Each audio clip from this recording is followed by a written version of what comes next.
Hello guys, welcome back to my channel and good morning to all of you. I hope कि आप सब अच्छे होंगे। और टुडे इज़ 9 सितंबर और डे इज थर्सडे और आज है स्पेशली तीज।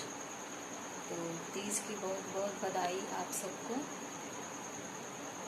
और मैं अभी मेरा टोटली सारा काम मॉर्निंग का हो चुका है, खाना वाना बन गया है और मैं सब सफाई हर चीज़ कर ली हूँ और पूरा घर धोई हूँ। उसके बाद मैं तब पूजा की हूँ। मैं बृहस्पतिवार व्रत भी हूँ, इसलिए येलो पहनी हूँ और तीज भी व्रत हूँ साथ में।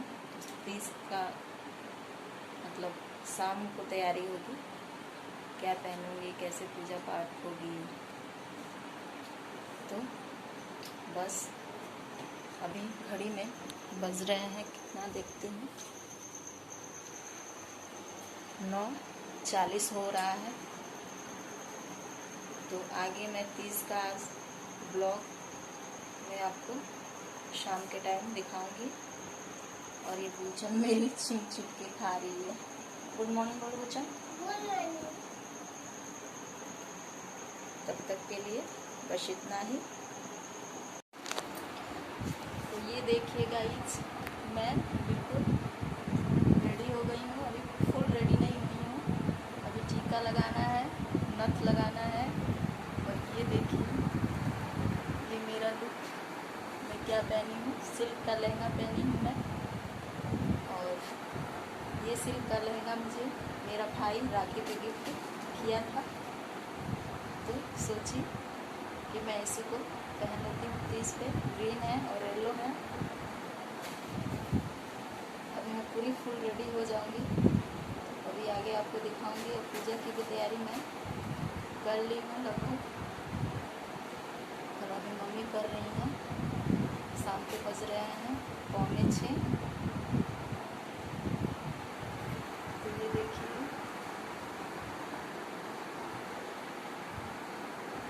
और ये मैं येलो और ग्रीन कलर में चूड़ी पहनी हूँ। ग्रीन चूड़ी तो मम्मी मुझे दी थी, बाकी येलो मैं खरीद के लाई। ये है मेरा लुक। तो देखिए गाइज, ये मैं बिल्कुल एकदम फुल रेडी हो गई हूँ। आप लोग बताइएगा मेरा ये लुक कैसा लग रहा है। और ये मेरी मेहंदी देखिए, मैं खुद से जो लगाई थी, कितनी अच्छी चढ़ी है।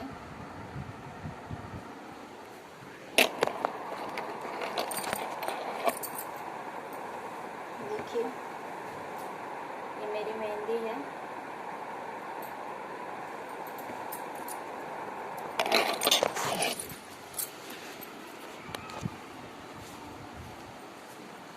कितना अच्छा लगता है कोई भी फंक्शन पे पूरा अच्छी तरह से रेडी होना।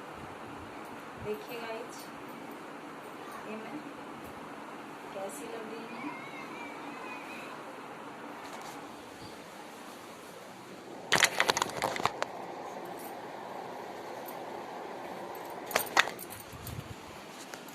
आप लोग मुझे ज़रूर बताइएगा ये मेरा लुक कैसा लग रहा है। कि मैं खुद से रेडी हुई हूँ।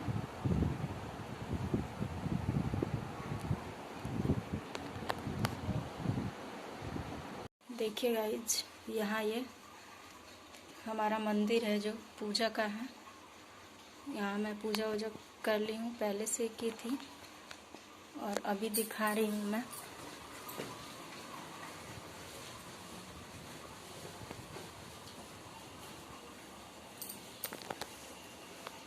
तो देखिए, अभी यहाँ फ़ोटो वोटो सिर्फ रखा गया है और केले का पत्ता, बाकी और चीज़ें सब चढ़ाने वाला भी रखना है। तो मैं आगे आपको दिखाऊंगी कैसा लग रहा है आज तीज का स्पेशल। एकदम सब फंस के बिल्कुल रेडी हो गई हूँ।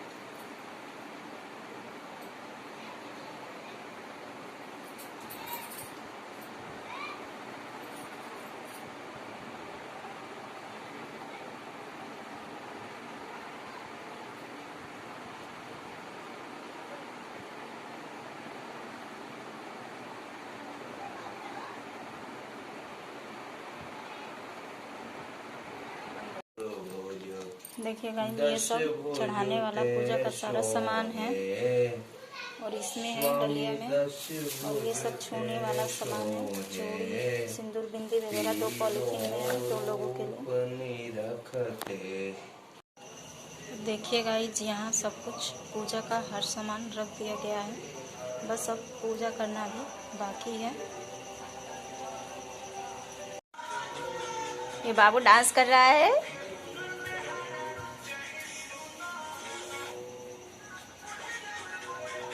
करो डांस बाबू।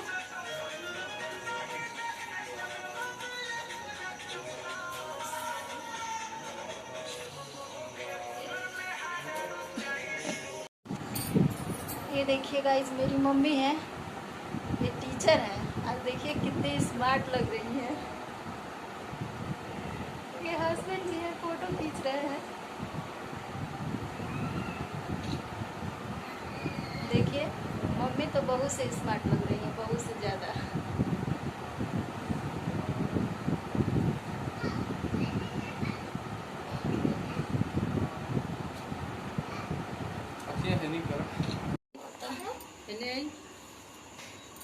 मम्मी सब पूजा कर रही हैं, ये बीच बीच में सब परेशान कर रहे हैं। ये मेरी बड़ी भाभी हैं।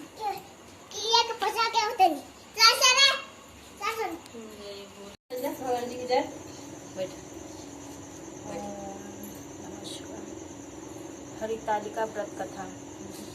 पहले बोला श्री गणेश भगवान की जय, कार्तिक भगवान की जय, रिद्धि सिद्धि माता की जय, शंकर भगवान की जय, माता पार्वती की जय, महादेव।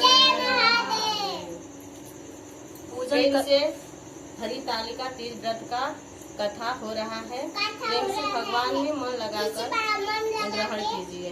प्रेम से बोलिए शिव भगवान की जय, शंकर भगवान की जय, माता पार्वती। चलो कहो। पूजन करने के बाद कथा सुने। पूजन करेगा कथा सुना के। पूजन तुम मत मार के मुंह फोड़ देंगे।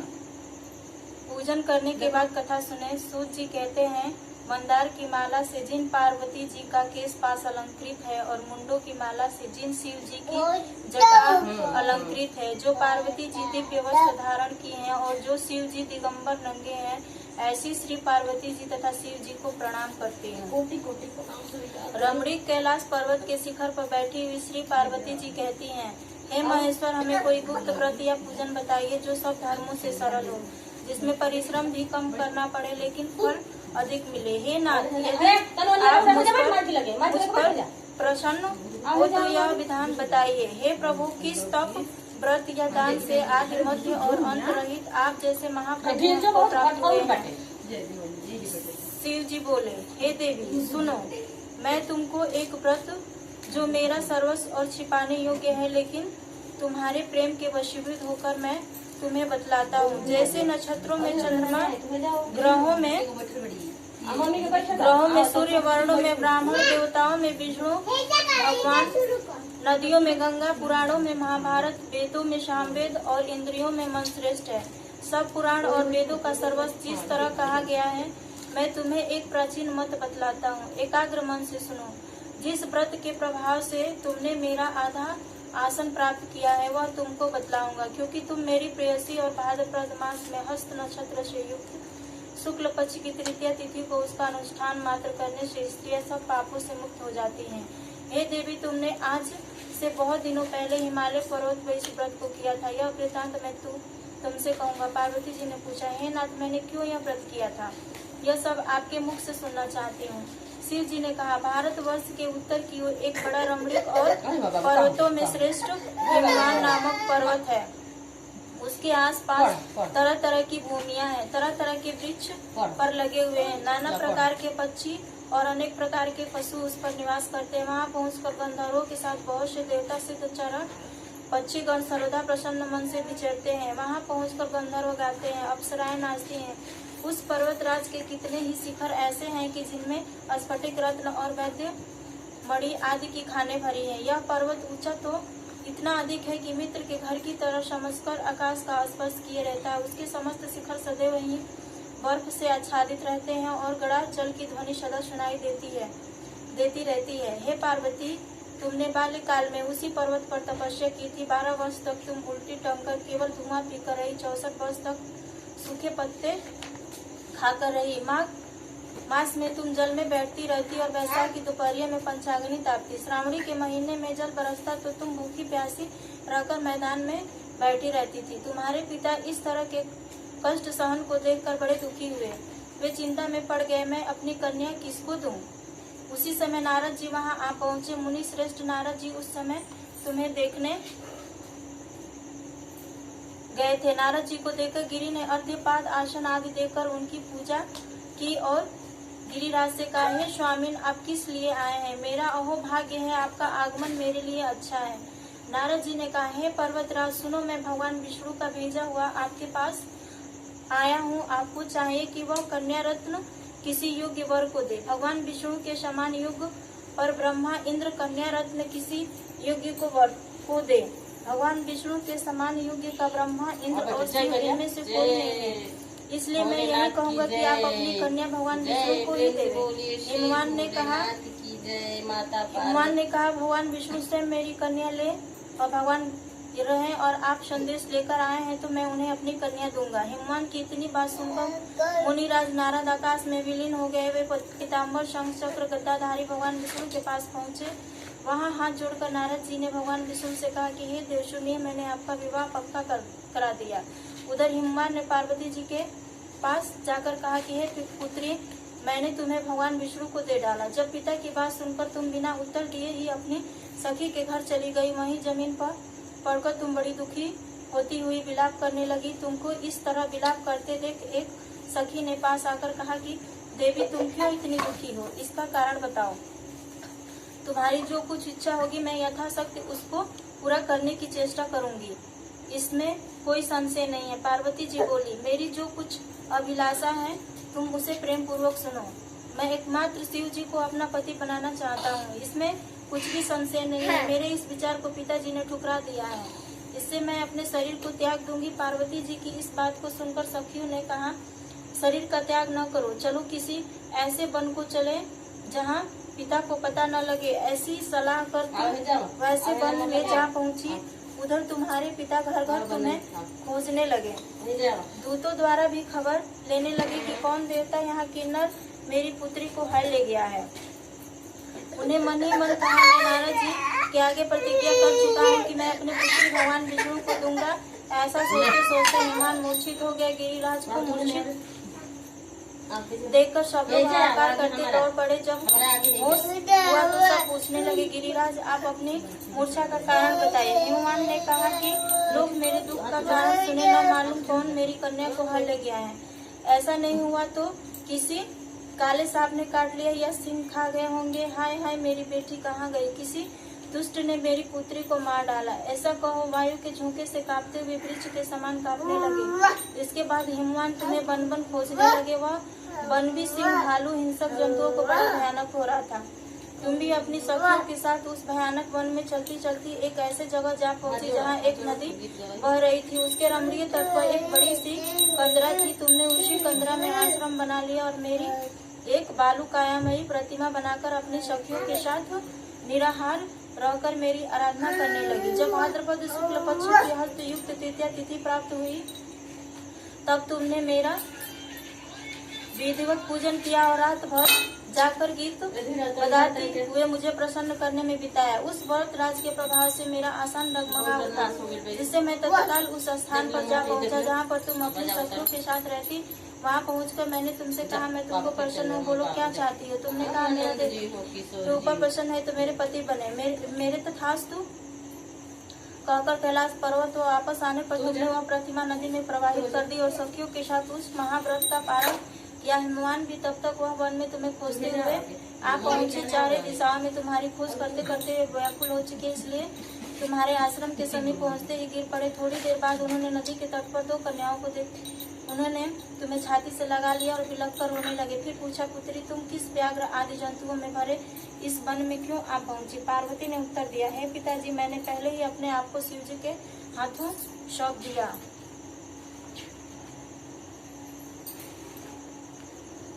आपने मेरी बात टाल दी, इससे यही चली गई। हनुमान ने सांत्वना देते हुए कहा, हे पुत्री, मैं तुम्हारी इच्छा के विरुद्ध कुछ न करूंगा। तुम्हें अपने साथ लेकर घर आया, मेरे साथ तुम्हारे विवाह कर दिए, इसलिए तुम्हें मेरा अंतर्शान पाया है। तब से आज तक किसी को सामने मुझे यह व्रत प्रकट करने का अवसर नहीं प्राप्त हुआ। हे देवी, मैं यह बताता हूँ कि इस व्रत का हरिताल का नाम क्यों पड़ा। तुमको सखिया हर ले गई थी, इसी से हरिताल का नाम पड़ा। पार्वती जी ने पढ़ा, तुमको सखिया कहा कि हे प्रभु, आपने नाम तो बताया और विधि भी बताया, इसका क्या पुण्य है, क्या फल है, यह व्रत कौन करे? शिव जी पार्वती से कहते हैं, हे देवी, मैंने स्त्री जाति की भलाई के लिए यह उत्तम व्रत बतलाया। जो स्त्री अपने सौभाग्य की रक्षा करना चाहती है, इस व्रत को करे। पहले केले के खंभे आदि से सुशोभित एक सुंदर मंडप बनाए, उसमें रंग बिरंगे रेशमी कपड़े से चंदवा लगाकर चंदन आदि सुगंधित द्रव्य से मंडप लिखवाए। फिर शंख में ही मृदंग आदि बजाते हुए बहुत से लोग एकत्रित होकर तरह तरह के मंगलाचार करते हुए उस मंडप में पार्वती जी तथा शिव जी की प्रतिमा स्थापित करें। उस रोज दिन भर उपवास कर बहुत से सुगंधित फूल, गंध और मनोहर धूप, नाना प्रकार के नवेद आदि एकत्र कर मेरी पूजा करें और रात भर जागरण करें। ऊपर से जो वस्तुएं गिनाई गई हैं, उनके अतिरिक्त नारियल, सुपारी, जलेबी, नींबू, लौंग, अनार, नारंगी आदि जो फल प्राप्त हो सके उन्हें इकट्ठा कर ले। उस ऋतु में जो फल तथा फूल मिले सके विशेष रूप से रखे। इसके बाद धूप दीपादि से पूजन का प्रार्थना करें। हे शिव, शिवरूपी है, मंगले सब अर्थों को देने वाली है देवी, हे शिवरू, आपको नमस्कार है। हे शिवरूपी, आपको सदा के लिए नमस्कार है। हे ब्राह्मणी रूपे, आपको नमस्कार है। हे जगधात्री, आपको नमस्कार है। हे सिंह वाहिनी, संसार के भीत मुझ दिन की रक्षा करो। इस कामना की पूर्ति के लिए मैंने आपकी पूजा की है। हे पार्वती, मुझे राज्य और सौभाग्य दे, मुझ पर प्रसन्न हुए। इन्हीं मंत्रों से पार्वती जी तथा शिव जी की पूजा करें। तदंतर विधि पूर्वक कथा सुने और ब्राह्मण के वस्त्र, गौ, स्वर्ण आदि देवे। इस तरह एकत्रित होकर स्त्री पुरुष दोनों एक साथ पूजन करें। फिर वस्त्र आदि जो कुछ हो सके संकल्प करे। हे देवी, जो स्त्री इस प्रकार पूजन करती है वह सब पापों से छूट जाती है, उसे 7 जन्म तक सुख तथा सौभाग्य प्राप्त होता है। जो स्त्रियां तृतीय तिथि का व्रत न कर अन्न भक्षण करती है तो वह 7 जन्म तक वंध्या रहती है और उसको बार बार विधवा होना पड़ता है। वह सदा दरिद्री, पुत्र शोक से शोकाकुल स्वभाव की, लड़ाकी, सदा दुख भोगने वाली होती है और उपवास न करने वाली स्त्री अंत में घोर नरक में जाती है। तीज को अन्न खाने से, सकुरी फल खाने से, बंदरिया पानी पीने से, जोंक दूध पीने से, शापिन मंसार खाने से, बादिन दही खाने, मिठाई खाने से, चींटी और सब खाने से मक्खी होती है। उस रोज सोने से अजगरी और पति से धोखा देने वाली मुर्गी होती है। इसलिए हर स्त्री व्रत अवश्य करे। दूसरे दिन स्वर्ण आदि, चांदी, तांबा अथवा बांस के पात्र में अन्न भरकर ब्राह्मण को दान दे और पारण करे। जो स्त्री इस प्रकार व्रत करती है वह मेरे समान पति पाती है और जब वह मरने लगती है तो तुम्हारे समान उसका रूप हो जाता है। उसे सब प्रकार के संस्कारी भोग से और संयुक्त मुक्ति मिल जाती है। इस हरितालिका की व्रत कथा मात्र सुन लेने से प्राणी को 1000 अश्वमेध और सैकड़ों वाजपेय यज्ञ करने का फल प्राप्त होता है। ये देवी, मैंने यह सब व्रतों में उत्तम व्रत बतलाया जिसके करने से प्राणी सब पापों से छूट जाता है, इसमें कुछ भी संशय नहीं है। बोलो बोलो भगवान की जय, माता पार्वती की जय। 56 को फल शुभ फल की दाता पति माता, अलिकुल पदनी वासनी सेवक त्राता, जग जीवन जगदम्बा हरि हरि गुण गाता। जय पार्वती माता,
समाप्त हो गई है। सब पूजा वूजा एकदम गीत गाना हर चीज़ सब बिल्कुल अच्छे से हो गया। और रात के 8:30 बज रहे हैं। अभी खाना भी बनाना है 3-4 लोगों के लिए। मैं ड्रेस चेंज करके जाऊँगी, खाना बनाऊँगी।